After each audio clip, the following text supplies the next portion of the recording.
PM Modi Diwali पर फिर से जवानों के बीच थे। तन तिरंगा मन तिरंगा की ललकार के साथ करगिल में पीएम ने जवानों से बातचीत की। मोदी ने आज दिवाली का मतलब करगिल की जुबान में समझाया। मोदी ने युद्ध की जरूरत और उसके विकल्प पर अपना नजरिया साफ किया। उन्होंने बताया कि कैसे दिवाली आतंक के अंत का शंखनाद है। करगिल में भी तो यही हुआ था, आतंक का अंत हुआ था। मोदी ने आतंक के जरिए देश के अंदर और बाहर पनप रहे हिंद के दुश्मनों को साफ साफ संदेश दे दिया है। प्रधानमंत्री ने बता दिया है कि हम किसी को छेड़ेंगे नहीं, जो छेड़ेगा उसे छोड़ेंगे नहीं। हिंदुस्तान की छाती 56 थी और है और रहेगी। युद्ध भारत के लिए आखिरी विकल्प था और आखिरी विकल्प ही रहेगा। तन तिरंगा मन तिरंगा, चाहत तिरंगा राह तिरंगा, विजय का विश्वास गरजता, विजय का विश्वास गरजता, सीमा से भी सीना चौड़ा।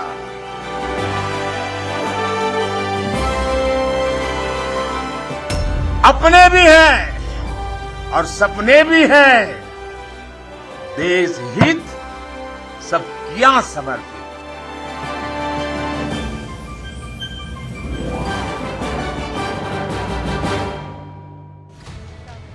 सरहद पर तैनात जवान में ऊर्जा का संचार। भारत माता की जय, भारत माता की जय, वंदे मातरम, वंदे मातरम। ये इतना सहज नहीं होता जितना दिखता है, मगर प्रधानमंत्री मोदी को पता है जवान की नसों में उबाल कैसे आता है। प्रेम की बात चले तो सागर शांत हो तुम, पर देश पर नजर उठी तो फिर वीर वज्र विक्रांत हो तुम। एक निडर अग्नि, एक आग हो तुम, निर्भय प्रचंड और नाग हो तुम।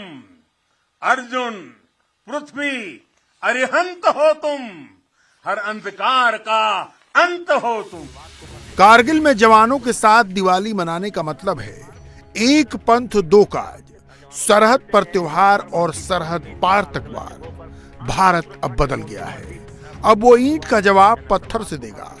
भारत की सोच में बुनियादी बदलाव आया है। इसलिए दिवाली पर मोदी के संबोधन का सबसे बड़ा टेक अवे यही था, शांति सामर्थ्य से आएगी। हाँ, युद्ध पहला नहीं अंतिम विकल्प है। हम उस परंपरा को मानने वाले हैं जहां हमने युद्ध को कभी पहला विकल्प नहीं माना है। हमने हमेशा, ये हमारा वीरता का भी कारण है, हमारे संस्कार का भी कारण है कि हमने युद्ध को हमेशा अंतिम विकल्प माना। हम युद्ध के विरोधी हैं, लेकिन शांति भी बिना सामर्थ्य के संभव नहीं होती।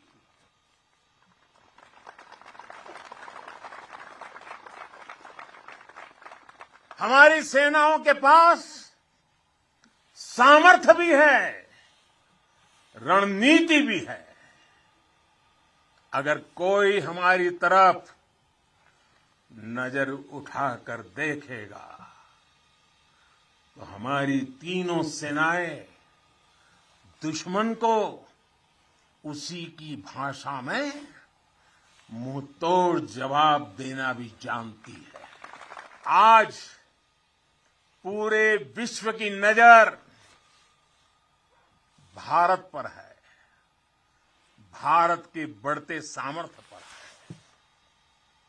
जब भारत की ताकत बढ़ती है तो शांति की उम्मीद भी बढ़ती है।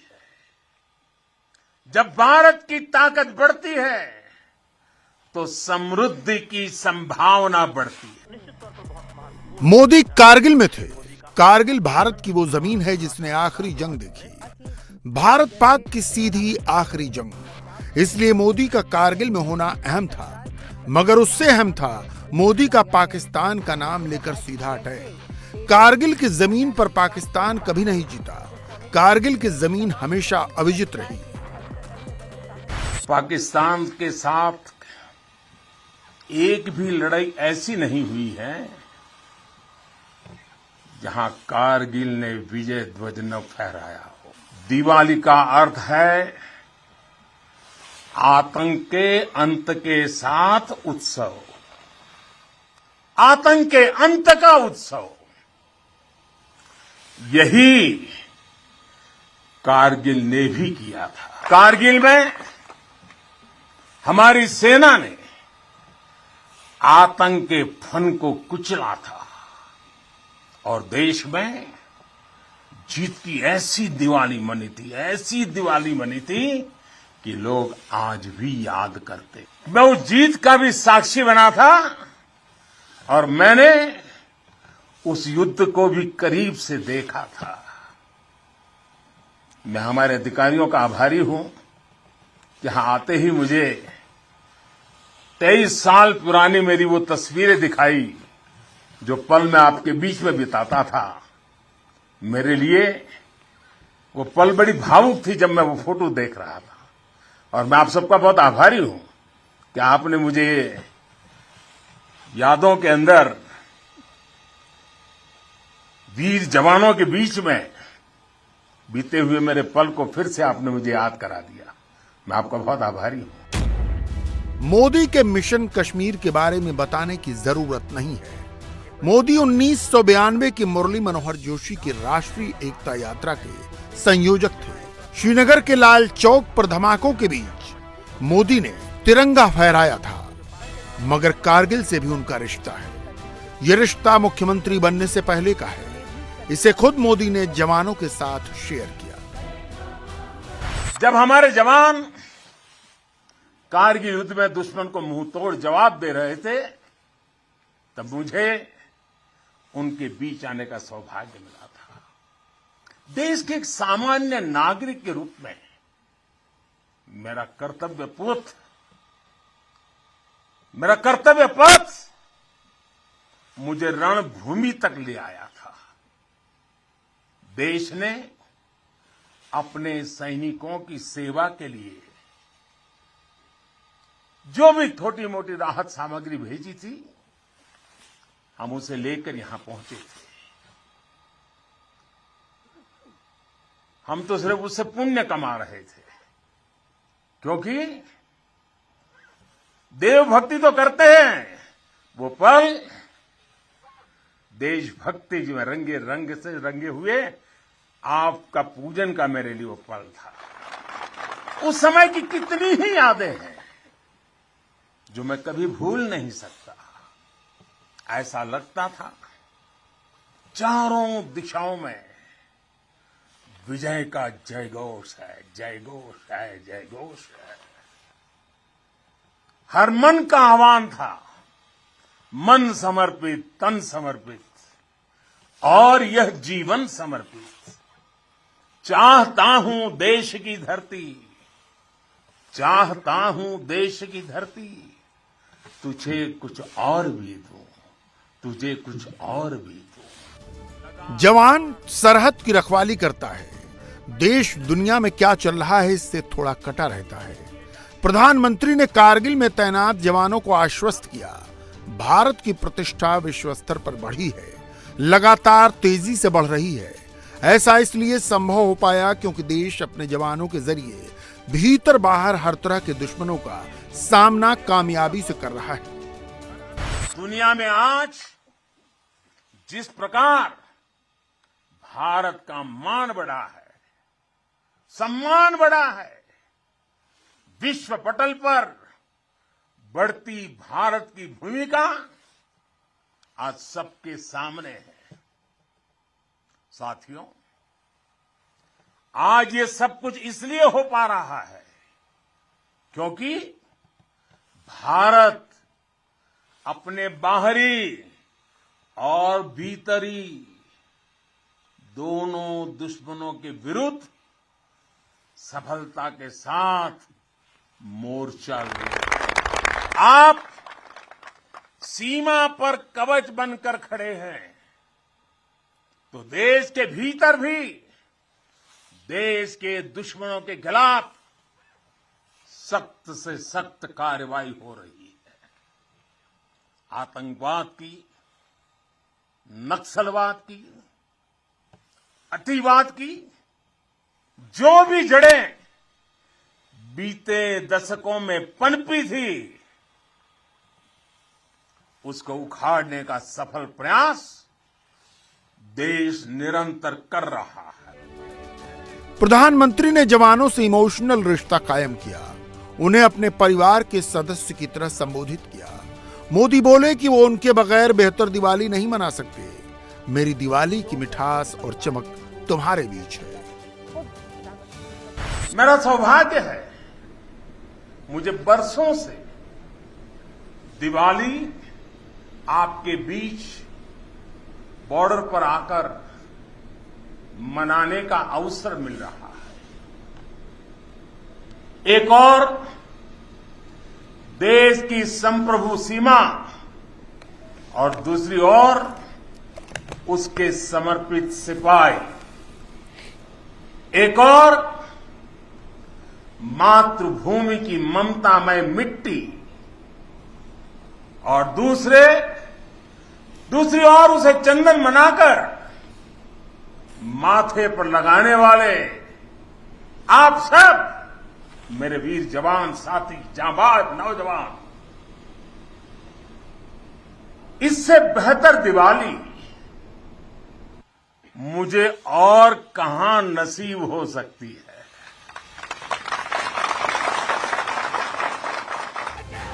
जवानों का हौसला बढ़ाने में प्रधानमंत्री मोदी का कोई जवाब नहीं। वो जवान के सम्मान को राष्ट्र के स्वाभिमान से जोड़ देते हैं।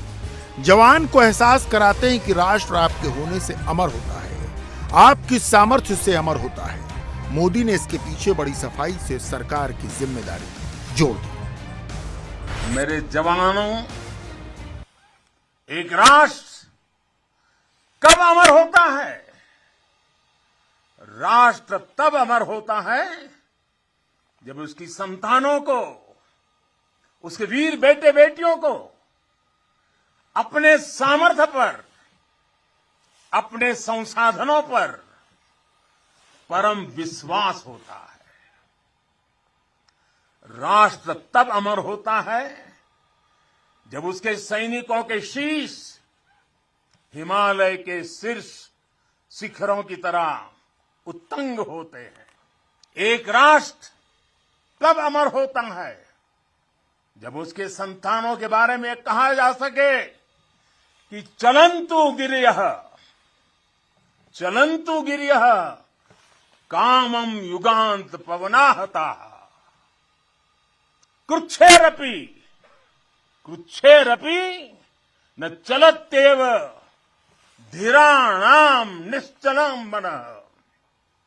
यानी प्रलय काल के तूफानों से विशाल पर्वत भले ही क्यों न उखड़ जाए, लेकिन आप जैसे धीरों और वीरों के मन अड़िग, अटल और निश्चल होते हैं। मोदी ने सरकारी योजनाओं का लाभ भी जवानों को बताया। मोदी ने बताया कि देश में जो विकास हो रहा है वो सीमा के प्रहरी की देहरी तक पहुंच रहा है। मोदी इमोशन को बखूबी समझते हैं और जब ऐसे मुद्दों पर बोलते हैं तो सबको आवेग में बहा ले जाते हैं। साथियों, आप सभी सीमा के प्रहरी, देश की रक्षा के मजबूत स्तंभ है। आप हैं, तभी देश के भीतर देशवासी चैन से रहते हैं, निश्चिंत रहते हैं। लेकिन ये हर भारतवासी के लिए खुशी की बात है कि देश के सुरक्षा कवच को संपूर्णता देने के लिए हर भारतवासी पूरी शक्ति लगा रहा है। देश सुरक्षित तभी होता है जब बॉर्डर सुरक्षित हो, अर्थव्यवस्था सशक्त हो और समाज आत्मविश्वास से भरा हो। आप भी बॉर्डर पर आज देश की ताकत की खबरें सुनते हैं तो आपका हौसला दोगुना हो जाता होगा। जब देश के लोग स्वच्छता के मिशन से जुड़ते हैं, गरीब से गरीब को भी अपना पक्का घर, पीने का पानी, बिजली, गैस जैसी सुविधाएं रिकॉर्ड समय पर मिलती हैं, तब हर जवान को भी गर्व होता है। दूर कहीं उसके घर में, उसके गांव में, उसके शहर में सुविधाएं पहुंचती हैं तो सीमा पर उसका सीना भी तन जाता है, उसे अच्छा लगता है। पीएम मोदी का विट हर वक्त सक्रिय रहता है। उन्होंने बिना कहे बता दिया कि आम जनता की दिवाली, आम जनता की आतिशबाजी और जवानों की आतिशबाजी में फर्क होता है। मोदी कम बोले, देश ने बखूबी समझा। और हम सिविलियन लोगों की दिवाली, हमारी आतिशबाजी, और कहां आपकी आतिशबाजी। आपकी तो आतिशबाजी अलग होती है, आपके धमाके भी अलग होते हैं। साथियों, शौर्य की अप्रतिम गाथाओं के साथ ही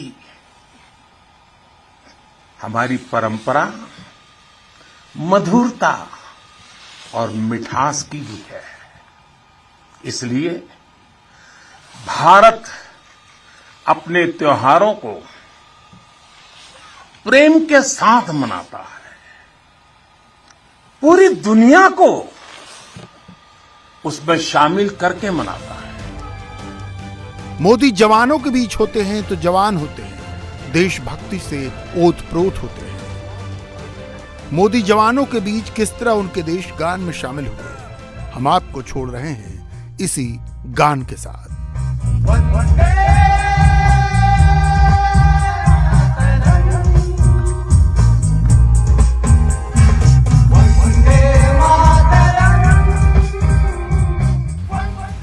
इंडिया टीवी हर वक्त हर जगह डाउनलोड करने के लिए सर्च करें India TV news Google play store या ऐप स्टोर पर।